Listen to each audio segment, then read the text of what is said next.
هنتكلم النهارده عن كلية العظماء أحفاد أحمد زويل. مجازا كده هتدور في جوجل، تبحث في يوتيوب، تشوف هنا، انت ان شاء الله هتلاقي ضلتك في الكلية بتاعتنا. هنتكلم النهارده بإذن الله عن كلية علوم. بس قبل أي حاجة كده، لو انت أول مرة تشوفني فاعرف نفسك كده إن فايتك كتير وهيفوتك كتير، فعشان ما يفوتكش حاجة ما تنساش تعمل لايك للفيديو ده واشترك في القناة، عشان ان شاء الله مش هسيبك غير وانت في الكلية بتاعتك من نصايح، وهنتكلم وندردش مع بعض. مش عايز احرق حاجة، فاشترك في القناة وفوق على الانستجرام، ويلا بينا نشوف هنعمل ايه. كلية النهارده من الكليات المهمة جدا جدا جدا، وليها مجالات في كل حتة، بس للأسف كليتنا مقتصرة أو الناس فاهمة إن هي بتاعت تحاليل أو تدريس بس، وطبعا دي فكرة للأسف مش مظبوطة عن كلية علوم. كلية علوم مش تدريس ومش تحاليل بس، مش عايز أصدمك، بس للأسف الشديد كلية علوم ملهاش مسمى وظيفي واحد أو ثابت. طب دي مشكلة او ده ترى عيب في الكلية؟ بالعكس، ده مش عيب، دي ميزة، وميزة حلوة جدا كمان، لان كلية علوم فيها اكتر من 10 اقسام، وال10 اقسام متفرع منهم مجالات كتيرة جدا جدا جدا. عشان كده ما اقدرش اقول لك ان كلية علوم ليها مسمى وظيفي واحد. مدة الدراسة في كلية علوم عبارة عن 4 سنين، والتخصصات بتختلف من جامعة للتانية، بس ما تقلقوش كلية علوم غالبا موجودة في معظم جامعات مصر. زي ما احنا عارفين طبعا ان فيها اكتر من 10 اقسام بمجالات مختلفة، فعايز اطمنك واقول لك ان الاقسام ممكن تكون مزدوجة او منفردة او بمرة خاصة. طيب يا عم زياد، انت عمال تقول لي فيها 10 اقسام ومجالات كتيرة جدا، انا ما عرفتش برضو ايه الاقسام دي. ما تقلقش انا هقول لك. نبدا مع بعض بكيمياء، وكيمياء حيوي ونبات وحيوان ومايكرو وعلوم بحار وجيولوجيا وعلوم بيئة وتعدين وبترول وتكنولوجيا حيوية وبيولوجيا جزيئية وفيزياء ورياضة. زي ما اتفقنا مع بعض وقلنا في بداية الفيديو ان كلية علوم اقسامها كبيرة جدا ومختلفة، فطبيعي ده يفتح لك مجالات وفرص شغل في اماكن كتيرة جدا. يلا بينا مع بعض كده اقول لك ايه فرص الشغل اللي ممكن تشتغلها من كلية علوم. اول حاجة طبعا والاشهر هي مجال التحاليل الطبية. التحليل طبعا بعد دبلوم التحاليل من كيمياء حيوي، وده غالبا اشهر مجال شغل واشهر تخصص في كلية علوم. سحب وتحاليل ومختبر كده وحاجات حلوة، دي اول حاجة معانا. تاني حاجة طبعا هي مهنة التدريس والدروس. طبعا عارفين ان الدروس اليومين دول بتجيب فلوس حلوة، وما شاء الله مدرسين كل واحد بيعلن عن التدريس انا اجرت مكان هنا وافتح دروس وكده. كلية علوم متاح منها انك تشتغل مدرس، بس بشرط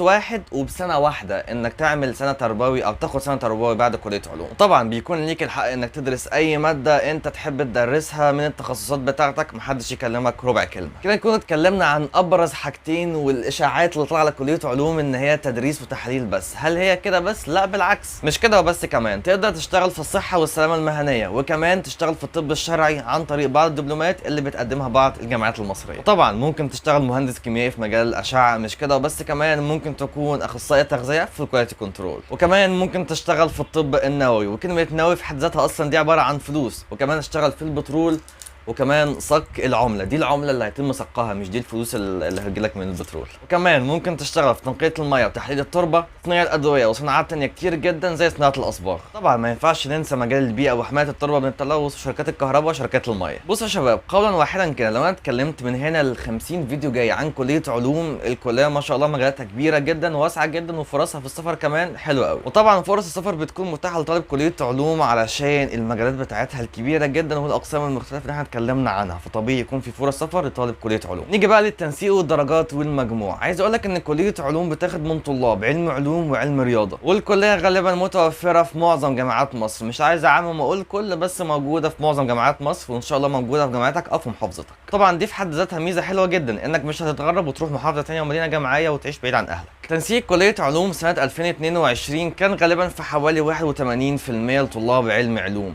2021 كان غالبا حوالي 80% لعلم علوم. لكن طلاب علم رياضه سنه 2022 كليه علوم خدت من حوالي 70% الحد الادنى، لكن كليه علوم خدت من مجموع 65% لطلاب علم رياضه سنه 2021. طبعا هيجي في بالك سؤال، ايه الفرق في الدرجات او في المجموع الشاسع ما بين علوم ورياضه؟ هقول لك باختصار ان كليه علوم اصلا مجالاتها بتكون متوفره بشكل اكبر شويه لطالب علم علوم، وطبعا بتكون متوفره لطالب علم رياضه، بس في الاصل اصلا كليه علوم كانت خاصه بطلاب علم علوم بس، مش رياضه بس. مؤخرا بقى في رياضه، فما تقلقش وما تشيلش هم الحاجات دي خالص، يعني اطمن. يبقى مجازا كده او خلاصه الفيديو ان كليه علوم كليه جميله جدا جدا جدا، وعايزه حد شاطر. الكليه دراستها مش سهله طبعا، عشان تكون عارف مفيش كليه سهله خالص، بس كليه علوم بالذات دراستها بالانجلش مش سهله قوي، فعايزه منك كده يعني شويه مذاكره على شويه معافره، وان شاء الله هتلاقي شغل والدنيا تكون تمام. بس يا سيدي كده بكل بساطه اتكلمنا اتكلمنا عن كليه علوم. في النهايه كده حابب اشكر الاء احمد اللي ساعدتني طبعا في كتابه السكريبت بتاعت الحلقه دي. لو انت عندك اي استفسار في الفيديو او اي حاجه مش واضحه او اي سؤال عن كليه علوم اكتب في الكومنتات وان شاء الله الاء هترد عليك بنفسها.